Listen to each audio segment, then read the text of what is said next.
Capítulo 1. Soy compañera y me llamo Claudia.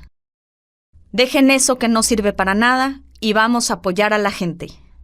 Al escuchar que tocaban la puerta, los muchachos se asustaron. Tras un momento de indecisión, uno de ellos se animó a levantar un poco la cartulina negra que cubría la ventana del cubículo del comité de lucha y, un tanto nervioso, volteó a ver a sus compañeros dentro del estrecho local. «Son dos güeritas», dijo en voz muy baja. «¿Qué hacemos?», se preguntaban incrédulos porque no solían recibir visitas en ese cubículo del Colegio de Ciencias y Humanidades Sur de la UNAM. Tras vacilar un momento, decidieron abrir la puerta, solo para encontrar a dos muchachas, tan jóvenes como ellos, que venían a sacarlos del ostracismo y a la postre invitarlos a sumarse a ellas. Era 1977 y las dos güeritas eran Mireya Imaz y Claudia Sheinbaum. Muchos años después, Baltasar Gómez Pérez cuenta la anécdota frente a una taza de café y Claudia la confirma, en su oficina de la Jefatura de Gobierno de la Ciudad de México, con una sonrisa y un dato adicional. Sí, eran Balta y Manolo, que acabaron en el CESOC. Los involucramos. Les dijimos, ya dejen sus cosas, esas que no sirven para nada, y vamos a apoyar a la gente. Las siglas del Comité Estudiantil de Solidaridad Obrero Campesina condensan los años juveniles. Arrancan en rigor en su adolescencia, porque fue como integrante de ese grupo que Claudia se fogueó como activista estudiantil. Ella tiene muy presente a Baltasar. Recuerda, por ejemplo, que tuvo dificultades para egresar del CCH porque siempre tenía muy mala suerte, y en una clase de inglés juntó dos cables que estaban en piso e hizo un cortocircuito en todo el plantel. Lo querían expulsar. Muchas personas que conocieron a Claudia Sheinbaum en su época estudiantil la recuerdan como una estudiante muy dedicada y buena oradora. Otro rasgo que mencionan es su capacidad de persuasión. Al menos en el caso del Comité de Lucha del CCH funcionó. Después jalaron con nosotros. Manolo trabajó conmigo en Tlalpan. Ahorita no sé dónde ande. Política en el desayuno, la comida y la cena. En tiempos de selfies y registro intensivo de la realidad, se extraña una memoria gráfica tan pormenorizada como sería hoy en día. Pero la huella de Claudia puede hallarse sin hurgar mucho en todo recuento de las luchas estudiantiles de finales de los años 1970 y 1980, las que marcaron su trayectoria y la foguearon, igual que a toda su generación, siempre en primera línea, aunque todavía en el anonimato. Antonio Santos, su compañero en el Consejo Estudiantil Universitario de 1986 a 1987, ha preparado una larga lista de las luchas en las que Claudia ha participado y la recuerda en la huelga de hambre que encabezó doña Rosario Ibarra de Piedra a las puertas de la Catedral Metropolitana, en los boteos para apoyar la lucha de la Coalición Obrera, Campesina, Estudiantil del Istmo, la COSEI, contra el fraude electoral en Juchitán, Oaxaca, en las acciones de apoyo a los huelguistas de la Refresquera Pascual, en la solidaridad con la huelga del Sindicato de Trabajadores de la Universidad Nacional Autónoma de México, la STUNAM, y luego en el movimiento por el alargamiento del semestre, en el paro cívico nacional de 1983 y muchas batallas más. Aquellas marchas gigantescas de los maestros, anota Claudia en referencia a las movilizaciones de los primeros 80. Sus amigos de entonces la recuerdan recorriendo la ciudad de un lado a otro en un bochito, pues había aprendido a manejar a los 15 años. Claudia Sheinbaum Pardo ingresó en la CCH Sur en 1977 y de inmediato se sumó a su primera acción política en el ámbito universitario, el movimiento de rechazados. Su participación en política, sin embargo, le viene de casa y arranca con los antecedentes familiares, con la participación de sus padres en el movimiento de 1968. Parafraseando al clásico de Rigoberta Menchú, ¿cuándo me nació la conciencia? ¿O cuándo fuiste consciente de las desigualdades sociales, de la necesidad de tener una postura política? En mi casa se hablaba de política en el desayuno, en la comida y en la cena. Raúl, el mentor político. Las imágenes del movimiento del 68 son borrosas en la memoria de Claudia, pues apenas tenía 6 años. pero entre sus recuerdos de infancia atesora las visitas a la cárcel de Lecumberri, donde sus padres iban a visitar a un amigo de la familia, Raúl Álvarez Garín, uno de los principales dirigentes del Consejo Nacional de Huelga. Les llevábamos de comer a los presos. Del 68, Claudia recuerda haber pasado tiempo con sus abuelos paternos. Íbamos al balneario de Huaxtepec, y que tras la matanza de Tlatelolco, su madre cambió de trabajo. Pasaron años para que entendiera que su mamá había sido despedida del Instituto Politécnico Nacional, el IPN, donde era profesora mientras estudiaba la maestría, por su participación en el movimiento. Claudia se recuerda a sí misma sentada en la escalera de su casa mientras algunos dirigentes discutían sobre la marcha del 10 de junio en 1971. Entre los asistentes estaba Salvador Martínez de la Roca, y el asunto que se discutía era la marcha del 10 de junio de 1971, que culminaría con el halconazo. Allí había gente que no estaba de acuerdo porque iba a haber represión, y otra gente que decía que sí, que había que volver a salir. En una de las charlas que sostuvimos para este libro, pregunté a Claudia Sheinbaum a quién reconocía como su mentor político. No dudó un segundo. Aparte de mis padres, a Raúl Álvarez Garín, claro que sí. Reconocido como la figura principal del IPN, Álvarez Garín fue a la cárcel y al exilio. De vuelta en México fue uno de los promotores de la revista Punto Crítico, una publicación que imaginaron en Lecumberri él mismo y otros dirigentes del movimiento. Alrededor de ella se articuló un grupo político y surgió en 1978 la iniciativa de crear el CESOC, al que Claudia y Mireya Imaz sumaron a Balta y a Manolo. Álvarez Garín fue miembro del primer Comité Ejecutivo Nacional del Partido de la Revolución Democrática, PRD, y diputado federal. Entre las mezquindades de la política y su falta de malicia, quiero mucho a Raúl, dijo alguna vez de él Carlos Monsiváis, pero no le confiaría la huelga de un kinder. Dedicó su vida a la larga lucha por el esclarecimiento y justicia por las masacres de 1968 y 1971. En esa batalla, Álvarez Garín hizo mancuerna con Jesús Martín del Campo, ahora diputado local en la Ciudad de México, quien recuerda que el primero, alguna vez nostálgico, le mostró las fotografías que atesoraba. En una de ellas aparecía en Ciudad Universitaria con Ani Pardo, madre de Claudia. Ulises Lara, ahora vocero de la Fiscalía de la Ciudad de México, era estudiante del CCH Oriente, mientras Claudia estudiaba en el Plantel Sur. Recuerda haberla conocido por ahí de 1979. Cuando él militaba en un grupo de inspiración maoísta. Los jefes del grupo solían mandar a los más chavos a las reuniones para que se curtieran, y a Lara le correspondió asistir a una en el Centro Nacional de Comunicación Social, el CENCOS, que alojaba todo tipo de disidencias. La reunión era para organizar la marcha conmemorativa del 10 de junio. La instrucción que había recibido Lara era buscar que el contingente de Oriente marchara al frente. «No afloje, compañero. Ustedes van hasta adelante», le habían dicho. Así que cuando escuchó a alguien proponer un orden distinto para los contingentes, Lara dijo con mucha seguridad: «No, compañero, nosotros tenemos que marchar al frente». La respuesta fue más sorpresiva. «Soy compañera y me llamo Claudia». Ulises Lara se comió la vergüenza y la discusión siguió. Ahora recuerda que se confundió, porque entonces Claudia era menudita, muy china y pelirroja. Le gustaba el cabello cortito y vestía pantalón de mezclilla y camisa a cuadros. Ahora su voz es más aguda, pero de aquella época recuerdo una voz ronquecilla, cierra Ulises el episodio. Las raíces y la continuidad. Mucho se ha escrito sobre el movimiento del Consejo Estudiantil Universitario, el CEU.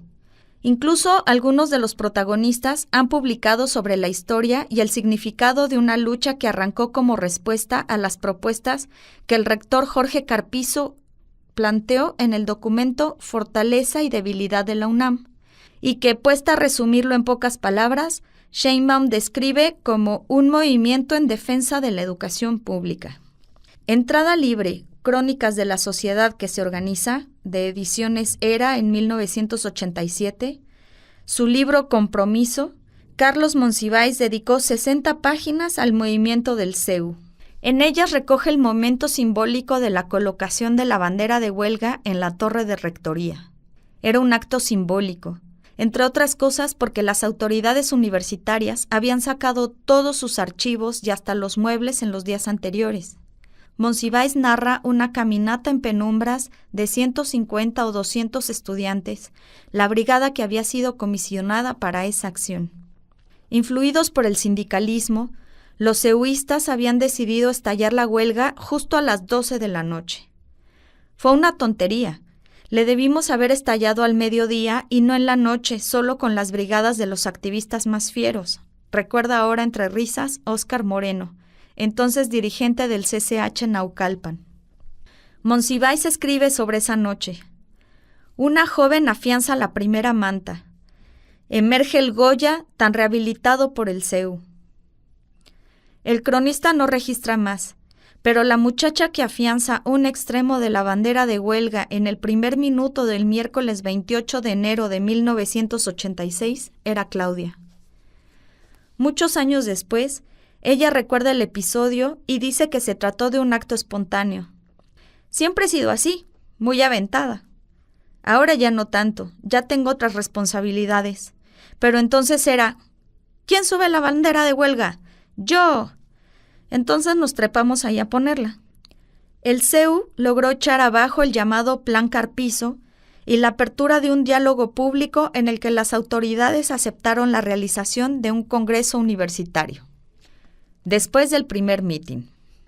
Una vez que arrancó el movimiento, la participación de Claudia fue intensa. No hubo una asamblea del CEU en la que no participara.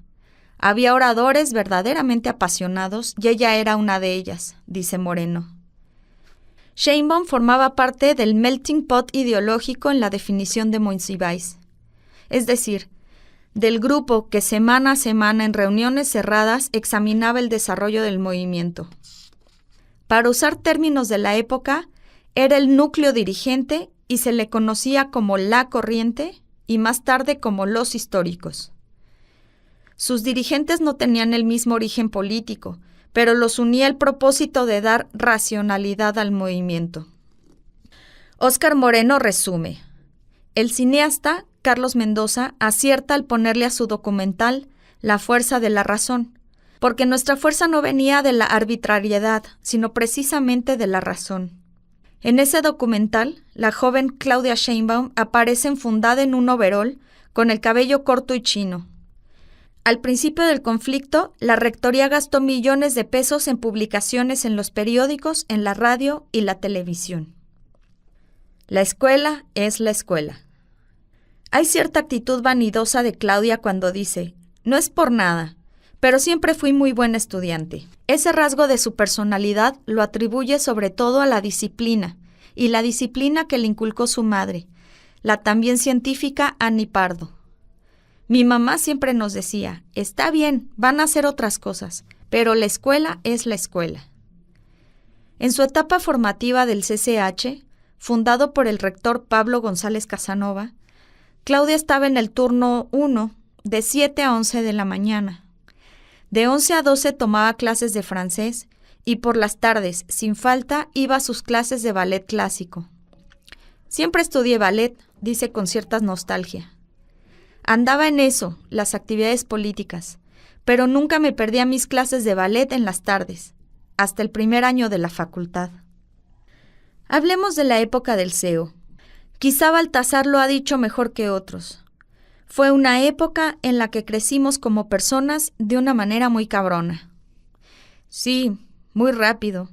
Una responsabilidad muy grande, muy jóvenes. En la víspera del movimiento del CEU, ¿tú estabas muy dedicada a estudiar? Sí. Yo prácticamente ya no participaba en nada porque me fui a las comunidades rurales, a donde llegó enviada por sus profesores. Cheranástico. Claudia habla entonces de sus intereses por los temas relacionados con la energía. En la Facultad de Ciencias se sumó a un grupo que coordinaba Marco Antonio Martínez Negrete, quien impartía una materia optativa llamada precisamente energía. Recuerda, eran aquellas épocas de la lucha contra Laguna Verde, contra la energía nuclear.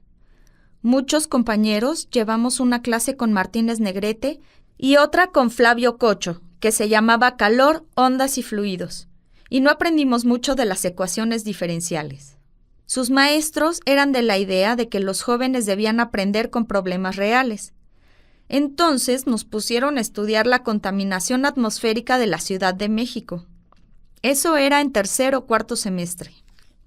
El profesor Martínez Negrete era michoacano y propuso a sus alumnos hacer trabajo de campo en su estado de origen, en la región purépecha. Así que fueron primero a una comunidad llamada Las Guacamayas y más tarde a Chenaratzticuirín, quizá mejor conocida como Cheranástico, una población que hoy tiene apenas poco más de 2,000 habitantes. Los estudiantes pasaban la mitad de cada mes en la comunidad. En esa época casi no participaba en el movimiento estudiantil. Claudia recuerda, en cambio, que a veces viajaba sola hasta la comunidad. Había que tomar 2 camiones, y no eran camiones de los de ahora, sino medio guajoloteros, de Flecha Roja o autobuses de Occidente. Pero me gustaba mucho ir a la comunidad. Era vivir el México rural, las carencias y al mismo tiempo la alegría, ¿no?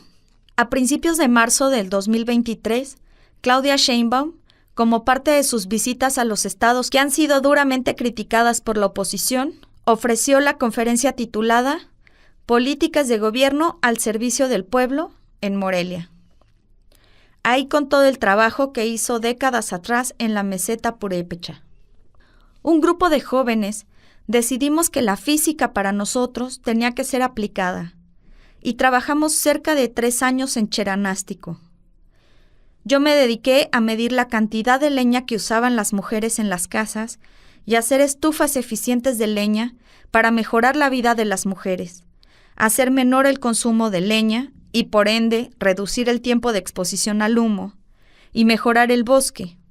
Sobre todo, mejorar la salud de las mujeres y ampliar su tiempo libre. Desde siempre me interesé por los derechos de las mujeres, por los derechos de la naturaleza, pero sobre todo por el bienestar de la gente. 3 años estuvimos trabajando en la meseta y aquí se quedó mi corazón. La verdad, porque yo pensé que venía a enseñar y la que salí enseñada fui yo. De aquí me llevé el corazón de los purépechas y de las purépechas sobre todo. Claudia recién había terminado el informe de su proyecto, habían conseguido recursos de una fundación canadiense, cuando el rector Jorge Carpizo lanzó su iniciativa de reforma universitaria. Ella estaba entonces trabajando en su tesis y a la vez era ayudante de profesor en la Facultad de Ciencias. En esa calidad compartía un cubículo con otros adjuntos en el 3er piso del edificio. Esto no me lo puedo perder. Y Manolo Ordorica y Carlos Simas fueron a buscar a Claudia a su cubículo. Poco antes, el rector Jorge Carpizo había hecho público el documento en el que condensaba su visión de reforma universitaria. Me han dicho que te resistías a participar porque estabas concentrada en tus tareas académicas. Sí, pero entonces fue el primer meeting del CEU y dije, no, esto no me lo puedo perder, aunque ya había hecho todo mi trabajo de campo. Antes del movimiento del CEU, Claudia había tenido una intensa participación en la Facultad de Ciencias a la que ingresó en 1981. Le tocó el momento en que Ana María Cheto dejaba la dirección y se preparaba el relevo. La Facultad de Ciencias contaba con una suerte de autogobierno y la nueva dirección tenía que salir de una asamblea general. Alguien me propone y acepto conducir la mesa. Finalmente fueron 16 asambleas, la mayor parte conducidas por ella con otros estudiantes y profesores. A la distancia, Claudia, que entonces era consejera técnica de la facultad, dice que en realidad era puro cuento, eso de que la asamblea decidía, porque era después la Junta de Gobierno la que lo hacía. Nombraron a Félix Resillas, que llegó y no respetó lo que era la organización de la facultad. Se armó un lío. tanto que acabamos llevando su escritorio a la rectoría. Nunca renunció. Somos la fuerza de la razón. Del movimiento del CEU, Claudia destaca el logro del diálogo público. Eso fue un gran cambio que logró el CEU. Por supuesto, las primeras movilizaciones y los estudiantes que estaban en contra de las reformas también. Pero creo que ahí sí fue el CEU el que puso al centro el debate de las ideas, y el diálogo público derrotó a las autoridades universitarias. El eslogan del CEU era «Somos la fuerza de la razón», y eso es algo que nos marcó a todos. Construir a través de la narrativa y el discurso político tus razones, no por la fuerza, sino por el debate y el convencimiento. En su libro, Crónica de una victoria, de la Brigada para Leer en Libertad 2017, Martí Batres, quien fue representante de la Preparatoria 7 en el CEU, relata un pasaje que condensa simultáneamente una de las claves del triunfo estudiantil y el papel desempeñado por Sheinbaum. Los diálogos no estuvieron exentos de tensión. Una madrugada, la rectoría trató de llenar el auditorio Che Guevara con sus porros de voz universitaria. No lo lograron del todo, pero se dio un grave riesgo de enfrentamiento físico. Claudia Sheinbaum salvó la situación llamando a los ceuistas que lograron pasar a no caer en provocaciones. Absoluto orden y silencio, les pidió. La apuesta pacífica del CEU fue clave para construir la victoria. Cada hecho tiene múltiples lecturas, por supuesto, y lo que Claudia recuerda es que el CEU iba ganando la discusión y que en ese ambiente tenso del ingreso de los porros, un estudiante se puso muy nervioso. De pronto dijo, «Les va a hablar la compañera responsable de este evento», y me pasó el micrófono para hablar a todo el mundo, para tranquilizarlos. Y yo lo más que decía era, «Tranquilos, tranquilos, no caigan en la provocación». Fue en el movimiento del CEU que Claudia habló por primera vez en un mitin. Fue en diciembre de 1986, cuando frente a la rectoría me tocó poner a votación la huelga. ¿Qué le reprochaban a la corriente mayoritaria del CEU? ¿Haber tenido un movimiento triunfante? Sí, prevalecía la idea de que si un movimiento resultaba triunfante era porque se negociaba lo innegociable, porque lo que buscaban muchos es que hubiera represión. Entonces, a los históricos, como se terminó llamando a la corriente mayoritaria, nos reprochaban que habíamos negociado con la autoridad, cuando en realidad se había conseguido lo que se quería, que era echar para atrás las reformas de Carpizo y hacer un congreso universitario, que se hizo tiempo después. Los reproches, a pesar de los triunfos, o quizá por ellos, se mantienen hasta ahora. En un texto sin firma publicado en la página web de la Fundación UNAM, hoy encabezada por Dionisio Mid, padre del ex candidato presidencial del Partido Revolucionario Institucional PRI en 2018, se dice que el CEU forjó líderes políticos que fueron clave en la construcción del PRD y también se alude a excesos de sus dirigentes, que los llevaron a ser repudiados por la generación del Consejo General de Huelga, CGH, en 1999-2000. Claudia defiende los logros y busca entender las razones de sus descontentos en la UNAM. Al parecer, los que han dominado la UNAM desde entonces no perdonan a la generación del CEU. Yo creo que no. Muchos se acercaron a las autoridades universitarias después.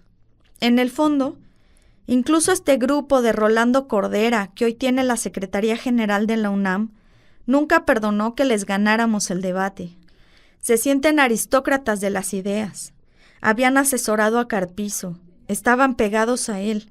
Fueron derrotados en la disputa política y eso se quedó desde entonces. De alguna forma, el movimiento del CEU rompió con esa suerte de tradición derrotista de la izquierda mexicana.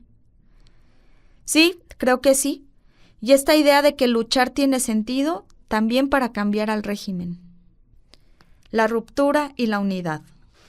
En un intento de desacreditar al CEU, el rector Carpizo recorrió el manido expediente de acusar a manos negras y agitadores profesionales de estar detrás del movimiento que, como ha recordado Imanol Ordorica, buscaba impedir las reformas restrictivas del acceso y la permanencia de estudiantes en la universidad, así como por la gratuidad y el Congreso Universitario.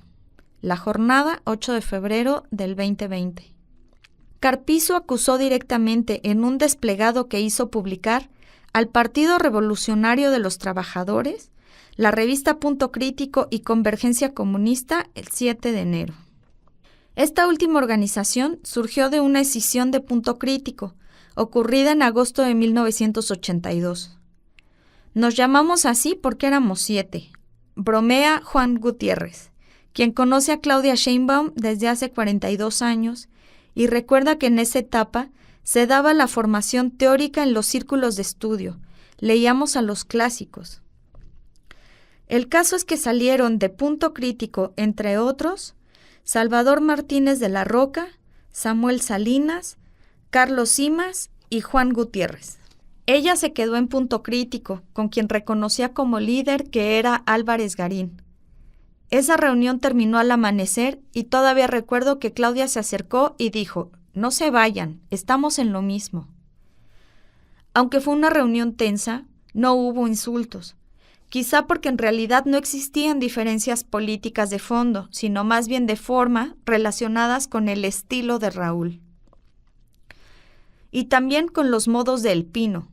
Salvador Martínez de la Roca, también líder del 68, aclara Claudia, quien hurga en su memoria aquel episodio. Si me preguntas cuál era la diferencia, la verdad ni me acuerdo, pero sí tenía que ver más con las formas que con el fondo. Era más una forma de hacer política y tenía mucho que ver con que El Pino y otros ya se habían ido a Guerrero. En 1980, a ser parte del experimento de la Universidad Pueblo. Guardando distancias, ese afán de preservar la unidad está presente, muchos años después, en los afanes políticos de la jefa de gobierno de la Ciudad de México. El mitin de Cuauhtémoc.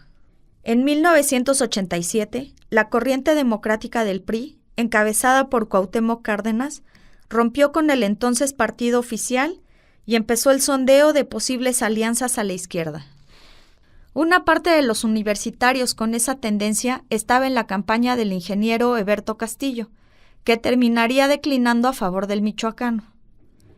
Otra franja, en la que se encontraban algunos de los más reconocidos dirigentes del CEU, participaría en la creación del efímero Movimiento al Socialismo, que luego, en 1989, se sumaría a la convocatoria a formar un nuevo partido.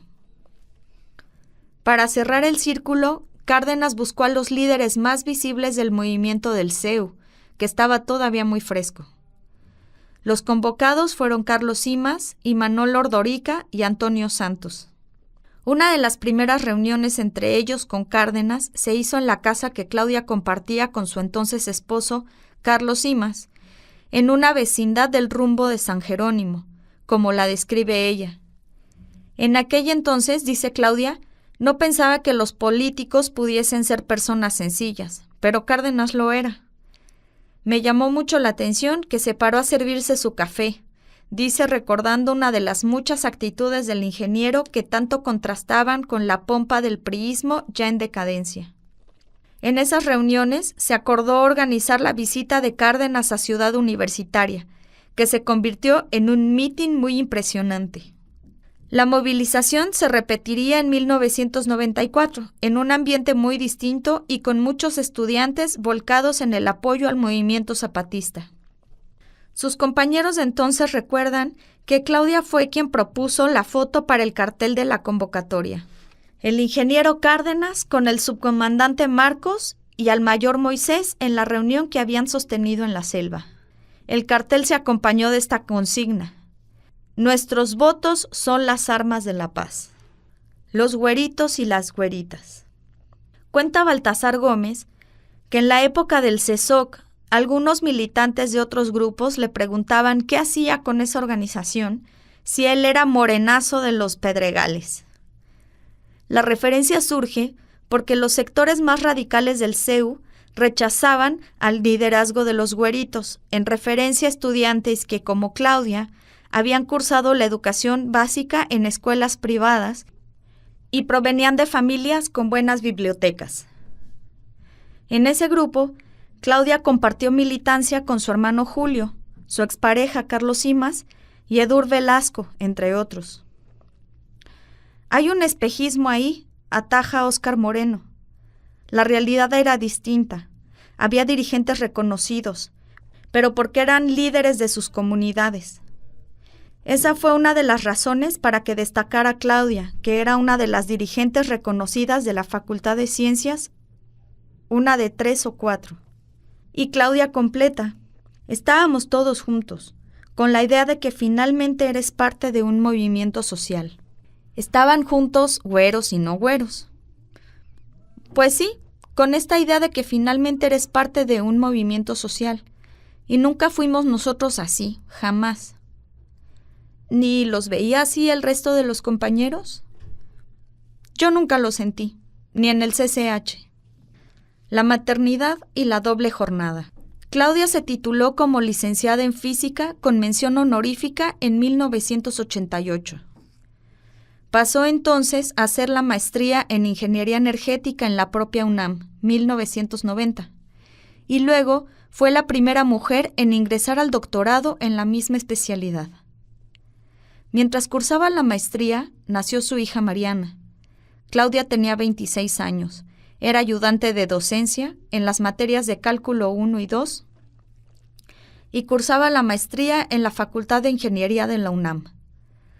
Para sostener esa exigente rutina, Mariana ingresó a una estancia infantil del Seguro Social desde los 4 meses de edad. Cuando su hija Mariana tenía apenas 2 años, la familia se trasladó a California. Regresaron 4 años después y Claudia volvió a su puesto en el Instituto de Ingeniería de la UNAM.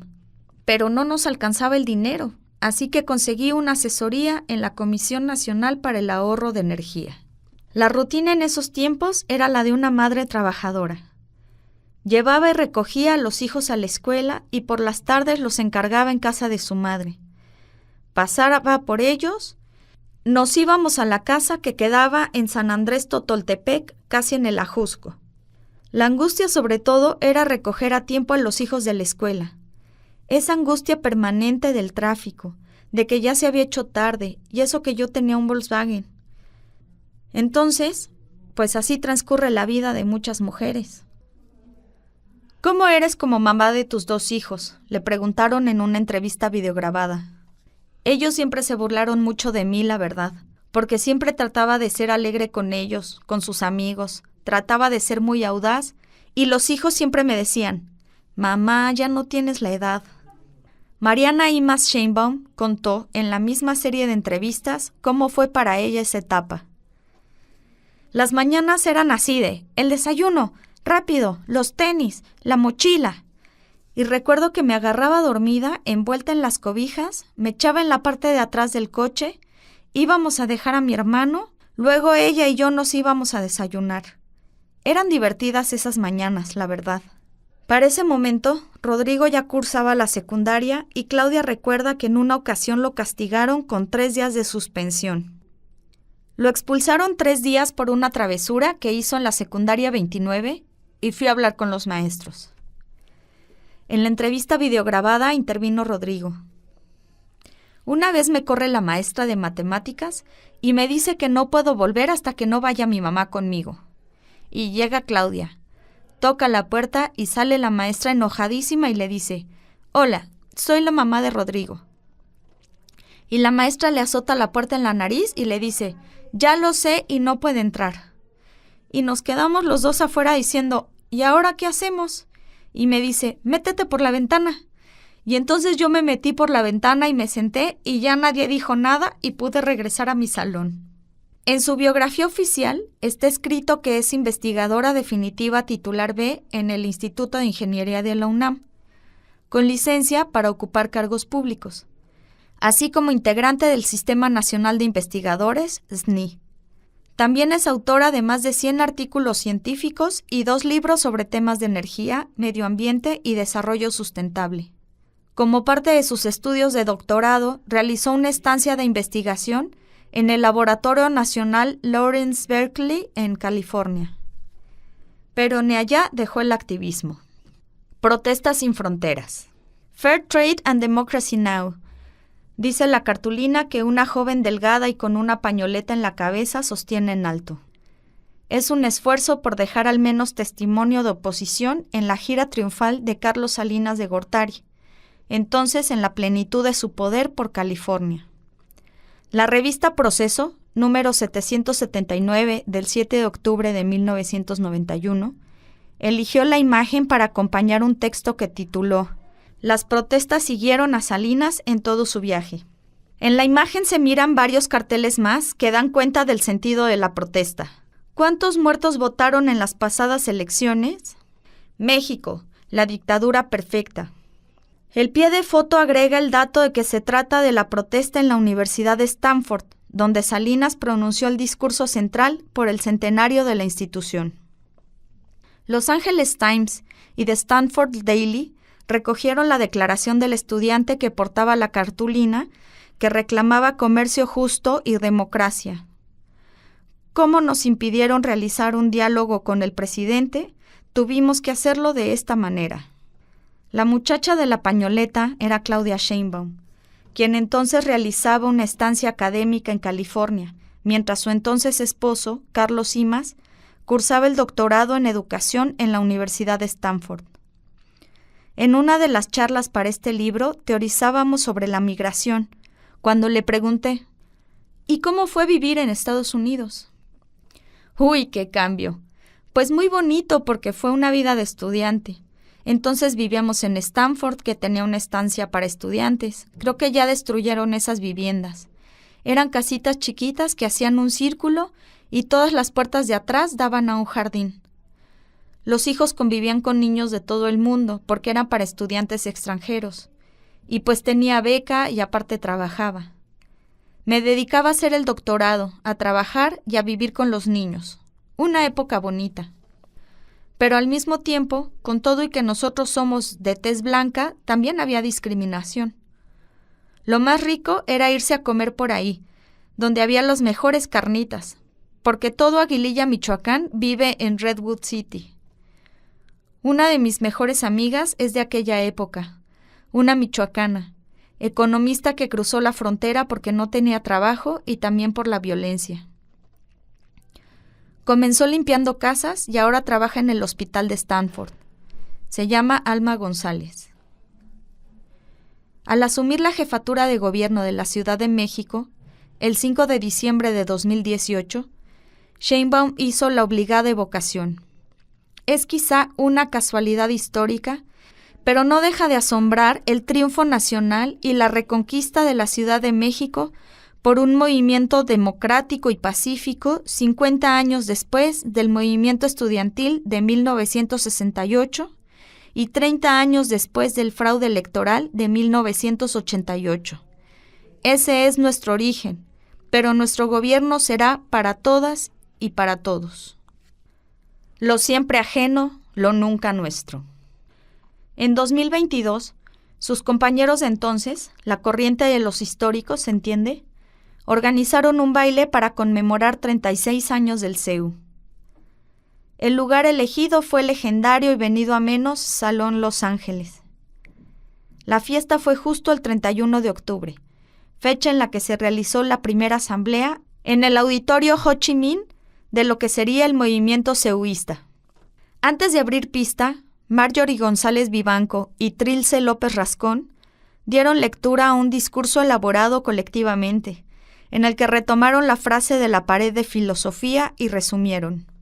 Un día como hoy se realizó la asamblea con cerca de 200 activistas estudiantiles, representantes de 25 escuelas y facultades de la UNAM, para articular la resistencia a la primera gran embestida privatizadora contra la educación superior pública en México y exigir la derogación de las reformas encaminadas a subir las cuotas, eliminar el pase automático del bachillerato a licenciatura y establecer exámenes departamentales en franco agravio a la libertad de cátedra.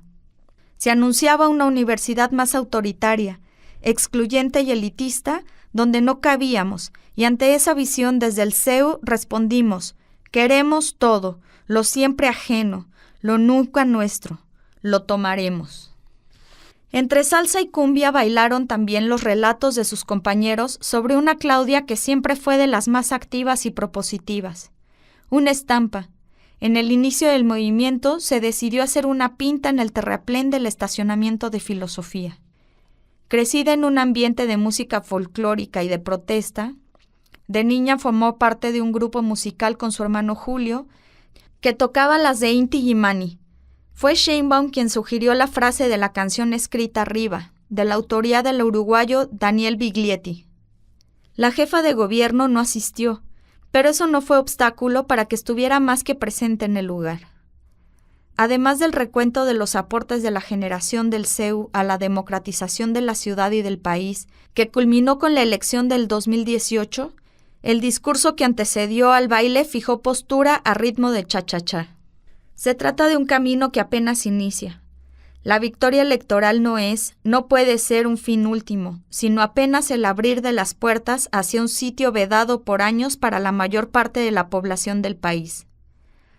36 años después seguimos caminando, soñando y sonando con los mismos principios y convicciones que nos reunieron entonces. Desde la fundación del CEU hasta la fecha, las y los ceuistas fuimos, somos y seremos agentes de cambio. Hoy, una de nosotras y nosotros, una destacada, valiente y brillante activista del CEU, podría ser la primera mujer en ocupar la presidencia de la República.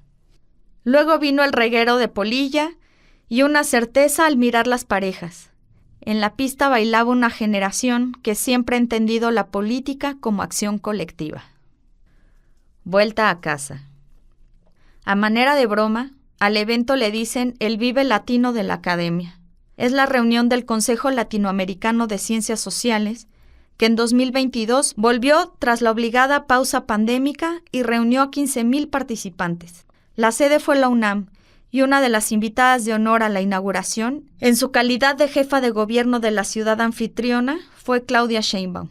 El acto se realizó en la Sala Nezahualcóyotl del Centro Cultural Universitario el 7 de junio, con la participación de poco más de 2,000 académicos del subcontinente. Claudia llevó una pieza oratoria quizás más pensada para los latinoamericanos y caribeños presentes. Una suerte de ABC de la 4T. Lucha contra la corrupción, programas sociales, etc.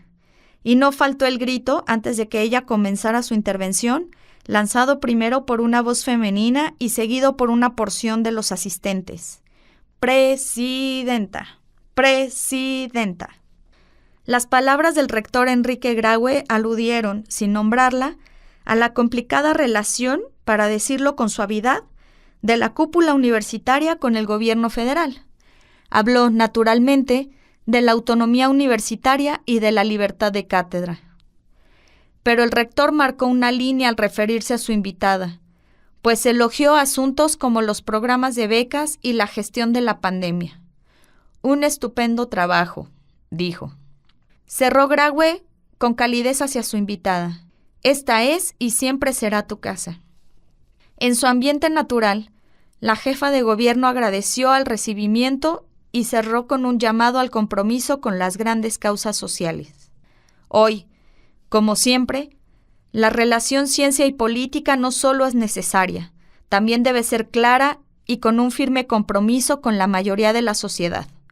Por eso espero que la participación en esta 9ª Conferencia Latinoamericana y Caribeña de Ciencias Sociales sea con el natural espíritu crítico de las y los científicos sociales, pero también con la perspectiva de contribuir a las diversas alternativas viables para solucionar los graves problemas que genera la pobreza, la falta de derechos, la ignorancia, el cambio climático, el machismo, el racismo y el clasismo.